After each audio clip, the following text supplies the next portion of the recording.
House Democrats are prepared to go to court to get the tax returns of President Trump. A spokeswoman for House Speaker Nancy Pelosi says the House Ways and Means Committee is working with the IRS to get the returns. She says, quote, every day the American people and Congress learn more about President Trump's improprieties, from conflicts of interest to influence peddling, potential tax evasion, and violations of the Constitution. We will take all necessary steps, including litigation if necessary, to obtain them.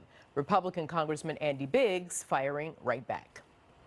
They've been clamoring for his tax returns since the campaign, and now they want to expand the scope to include his family members, basically going all the way back to, I'm sure, what his grades looked like in elementary school. This is just harassment, naked harassment. That's what this is. Joining me now is Beverly Hallberg. She's the president of District Media Group, and Joel Rubin, former Deputy Assistant Secretary of State under President Obama.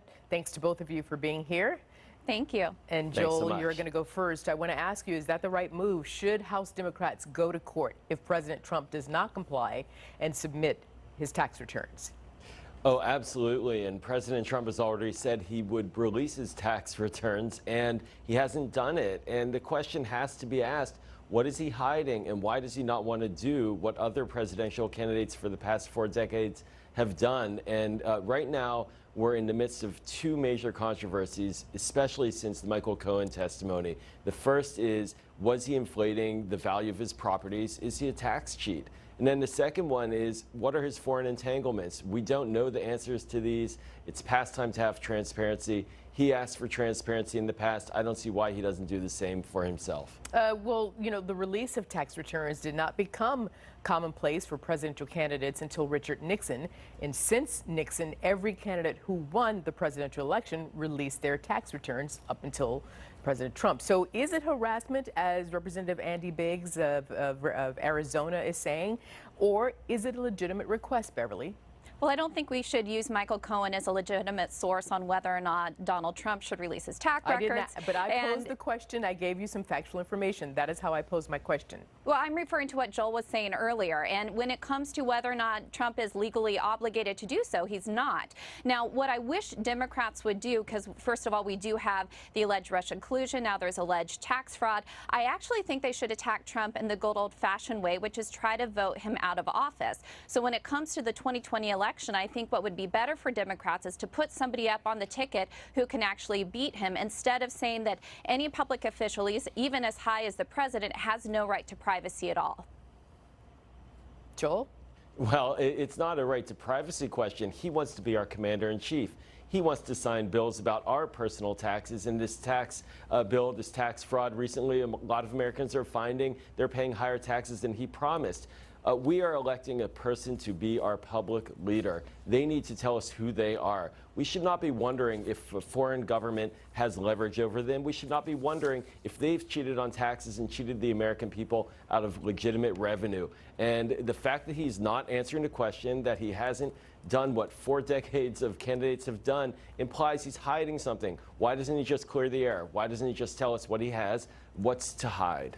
Well, here is what you do if there is any tax fraud. It actually goes through the IRS. There is an IRS audit to determine whether or not somebody has unlawful activity. That is the process that I would like to see moving forward if there is anything that Donald Trump has done. We don't know that he's done anything, and we have to ask ourselves, when it comes to public officials, do we then just say anyone who is an elected official, you have no rights to privacy at all? It is actually illegal for the IRS to actually put out anybody's personal tax information. But now we have a committee moving forward, not with any proof, but saying that they think that the president should have to put his personal information out there. And I think, once again, we should go back to the IRS as the one who determines that. I want to play some sound, an exchange between Congresswoman Alexandria Ocasio-Cortez and Michael Cohen Thursday. We don't have this sound. This is when she was suggesting, by the way, that Mr. Trump committed insurance fraud. I'm sure you both saw that. Everybody was watching.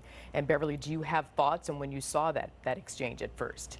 Once again, whether it is this story or Russian collusion, I just want to know what the proof is. There is a process to determine whether or not the president has done anything. And one of the things I'm concerned about is, let's say we do get to the point where we see the tax records of the president. What if he hasn't done anything wrong, but then the narrative turns to he was a wealthy businessman, look how much money he's made. I actually think Democrats are going to turn this into a bashing on anyone who's wealthy in this country. We should still have rights in this country to privacy, even as president.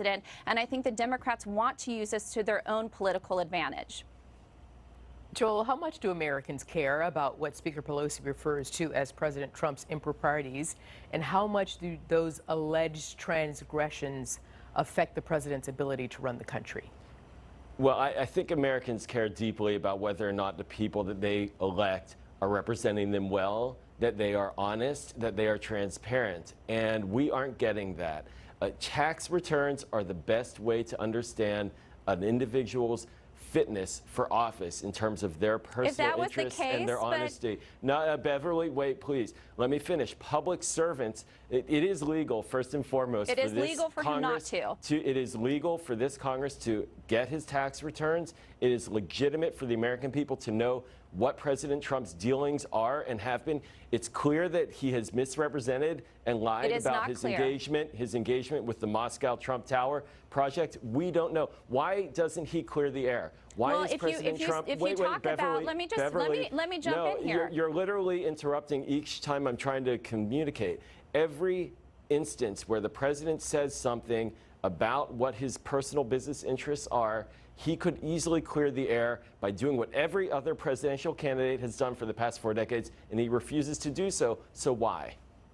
The reason why is his own personal prerogative. If it really came down to whether or not voters cared about this, they knew when he was running for office that he had no plans on releasing his tax record, and they voted for him anyway. They knew this back in the campaign. So to say that this is about American voters, well, if it really is, they already said, we don't care, we want him as president. That's not accurate. The majority of voters actually were cast for Hillary Clinton. I'm not going to relitigate, there is the Electoral College. There are many reasons why people vote, but Americans, if they had the full record on him like they did on Hillary Clinton, maybe they would have made a different choice. Joel Rubin, I have to leave it there. Beverly, Hallberg, thank you to both of you. Thank you. Thank you.